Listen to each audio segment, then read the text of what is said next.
भाजपचे प्रदेशाध्यक्ष व महसूल मंत्री चंद्रशेखर बावनकुळे हे देखील आपल्या कार्यकर्त्यांसोबत होळी खेळताना दिसत आहे। नैसर्गिक रंगाचा वापर करून इथे होळी खेळली जात आहे आणि ते कार्यकर्त्यांना शुभेच्छा देत आहे। खरं तर त्यांचे कार्यकर्ते हे त्यांचं प्रेम आहे, त्यांचा श्वास आहे, हे ते वारंवार सांगतात की माझे कार्यकर्तेच ही माझी शक्ती आहे। आज कार्यकर्त्यांसोबत होळी खेळताना काय भावना आहे तुमच्या? मी सकाळी 7 वाजतापासूनच कार्यकर्त्यांसोबत होळीचा रंग, गुलाल, नाश्ता, चहा घेतो आहे आणि हा माझा मागच्या लहानपणापासूनच हा स्वभाव राहिलेला आहे की होळीच्या दिवशी मी दिवसभर कार्यकर्त्यांसोबत असतो, थोडा 1-1.5 तास मग परिवारासोबत असतो। पण आजची होळी हे विकासाची होळी आहे, विकास घेऊन पुढे जाणारी होळी आहे। मतभेद मनभेद दूर करून महाराष्ट्राच्या विकासाच्याच करता आपण पुढे गेलं पाहिजे, याकरता संदेश घेणारी होळी आहे। जे काही निवडणुकीच्या काळामध्ये, कारण निवडणुका झाल्या या मधल्या काळात 2 मोठ्या निवडणुका झाल्या, नंतर होळी आली आहे, तर या 2 मोठ्या निवडणुकीनंतर काही मतभेद काही मनभेद बूथ लेवलच्या कार्यकर्त्यापासून तर राज्याच्या कार्यकर्त्यापर्यंत झाले आहेत आणि पक्षामध्ये आणि विपक्षामध्ये आहे। तर आम्ही सारे पक्षाचे लोक, सारे धर्माचे लोक, सारे समाजाचे लोक, सर्व धर्माचे लोक आज एकत्रित आलो पाहिजे। महाराष्ट्राची संस्कृती संपन्नता जतन केली पाहिजे। या महाराष्ट्राने आपल्याला काय दिलं आहे याचा विचार केला पाहिजे आणि महाराष्ट्राला आपण काय देणार आहोत याचा विचार केला पाहिजे। पक्ष विपक्षांनी एकत्र येऊन महाराष्ट्राला पुढे नेलं पाहिजे असं मला वाटतं आणि या होळीमध्ये मतभेद मनभेद दूर करून पुढचा काळ हा महाराष्ट्राच्या समृद्धीचा काळ असला पाहिजे असं मला वाटतं। मनभेद मतभेद विसरून तुम्ही काय शुभेच्छा द्याल? बुरा नो मानो होली है, अशा प्रकारे आपलं एक मन आहे।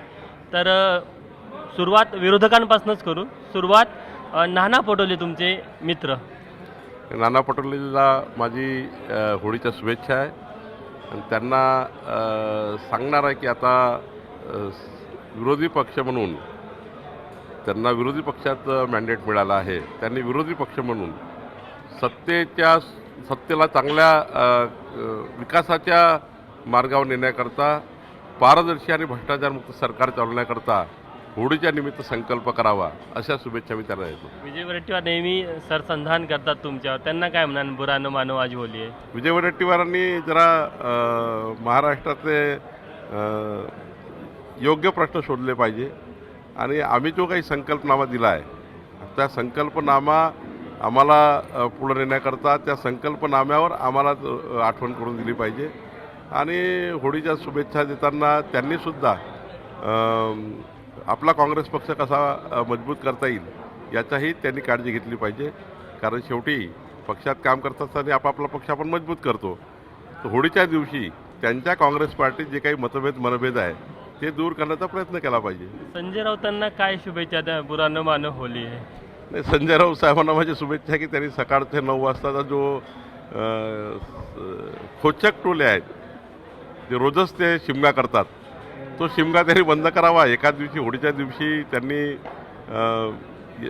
आज होळीच्या दिवशी किमान आज शिमग्याच्या दिवशी तरी त्यांचा शिमगा बंद व्हायला पाहिजे। नेहमी करता वर्षभराकरता शिमगा बंद करून महाराष्ट्राच्या सरकारला, देवेंद्रजींना, आम्हा सर्वांना विकासाकरता सूचना द्याव्या,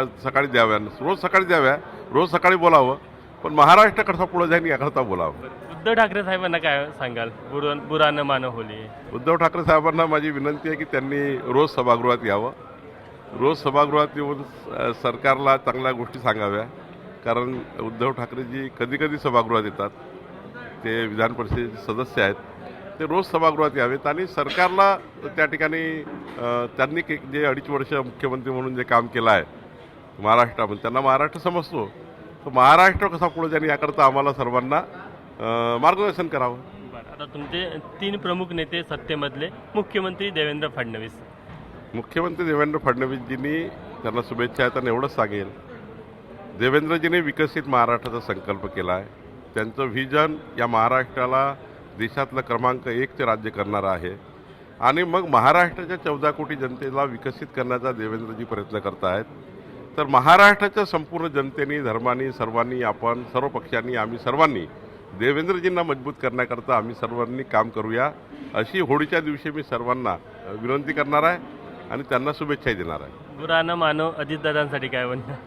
अजितदादा मी सांगणार आहे की पुढच्या वेळीच्या अर्थसंकल्पामध्ये महाराष्ट्रामध्ये समृद्धी आणण्याकरता असाच अर्थसंकल्प तयार करावा, अशी या ठिकाणी मजबूती द्यावी महाराष्ट्राला, की देवेंद्रजी, अजितदादा, एकनाथ शिंदे तिघे मिळून या महाराष्ट्राला पुढचे 15 वर्ष सत्तेकडे, म्हणजे महायुतीची सत्ता पुढचे 15 वर्ष महाराष्ट्रात राहील, याकरता अजितदादाचा अर्थसंकल्प हा नेहमीच महाराष्ट्राच्या जनतेला उपयोगी पडावा आणि याकरता त्यांना सर्व म्हणून शुभेच्छा देऊ. बरं, तुमचं विशेष लक्ष ज्यांच्यावर आहे ते उपमुख्यमंत्री एकनाथ शिंदे, यांना काय म्हणाल? बुरानं मानं होली आहे. एकनाथ शिंदे एक मर्द मराठा नेता आहे.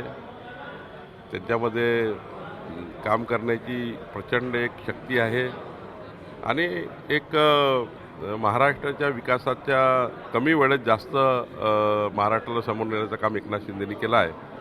ते एकनाथ शिंदेजी आता जे उपमुख्यमंत्री आम्ही तीनही पक्षाची महायुती ही प्रचंड घट्ट मजबूत करून या महाराष्ट्राच्या महायुतीला आणि छत्रपती शिवाजी महाराजांच्या प्रेरणेने जे राज्य आपल्याला पुढं न्यायचं आहे आणि त्यांनी जे शिवसेना आज पुढं नेण्याचा प्रयत्न केला आहे, शिवसेनाही मजबूत व्हावी, महायुती मजबूत व्हावी आणि पुढच्या काळामध्ये आम्ही सर्व तिघही देवेंद्रजी, एकनाथजी आणि अजितदादा या तिघांनी मिळून महाराष्ट्राचा जो संकल्पनामा आम्ही दिला जनतेला तो पुढं नेण्याकरता आम्ही सर्वांनी एकत्रित काम करून या महाराष्ट्राच्या जनतेच्या मनातले मनभेद दूर करून पक्षविरोधी पक्षांना एकत्र घेऊन महाराष्ट्राला पुढे नेण्यासाठी मी त्यांना शुभेच्छा देतो. शेवटला प्रश्न, नाना पटोले आणि जयंत पाटील यांना भाजपकडनं ऑफर आहे?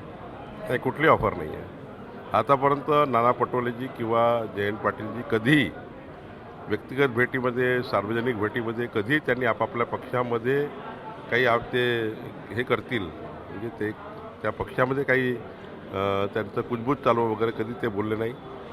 दोघांचंही राजकीय भविष्य इतकं मोठं आहे की त्यांच्या भविष्याबद्दल मी काही बोलणं योग्य नाही. जयंत पाटीलजी आपल्या पक्षामध्ये मजबूत आहे, नाना पटोले आपल्या पक्षात मजबूत आहे. त्यांनी त्यांच्या पक्षातच काम करण्याचं ठरवलेलं आहे. मला असं वाटतं का हा ज्या बातम्या सुरू आहे हा सारा कपोलकल्पित आहे, कारण नसताना नेत्यांच्या इमेजवर डॅमेज करणाऱ्या आहे. मला वाटतं अशा बातम्या येऊ नये. राजकीय सिंह पुढील काळामध्ये पाहायला मिळेल का पक्षप्रवेशाच्या माध्यमातून? नाही, पक्षप्रवेश होत राहतात. काही आमच्याकडे लोक येतात, काही त्यांच्याकडे लोक जातात, पण साधारण जास्त झुकावा सत्तेच्या व्यक्तीकडे असतो, सत्तेकडे असतो. कारण प्रत्येकाला असं वाटतं सत्तेमधनं 5 वर्ष आमच्या भागाचा विकास झाला पाहिजे.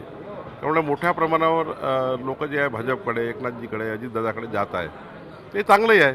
म्हणजे उद्याच्या आमच्या पक्षीय राजकारणाचा विचार केला तर आम्ही आता 1,51,00,000 सदस्य संख्या असलेली भाजप आम्ही गठीत करतो आहे. 1,45,00,000 आमचे सदस्य झालेही आहे. आता आमचा विचार आहे की 3,00,000 हे प्रायमरी ॲक्टिव्ह मेंबरशिप करावी आणि ही ॲक्टिव्ह मेंबरशिप महाराष्ट्राच्या विकासाकरता सरकार आणि जनतेच्या मदत काम करावी. तर प्रत्येकाला वाटतं आपला पक्ष मजबूत झाला पाहिजे. आम्हालाही वाटतं आम्ही आमचा पक्ष मजबूत करू, सर्व आपापला पक्ष मजबूत करण्याचा प्रयत्न करतील. पण जे लोक आमच्याकडे येतील त्यांचं आम्ही स्वागत आहे. काही माजी मंत्री, माजी आमदार वाटेवर आहे, जे आमच्याकडे आलं त्यांचं आम्ही स्वागत करू आणि त्यांना विकासाच्या पर्वामध्ये सोबत घेऊ. मग ते कोणी पण राहा.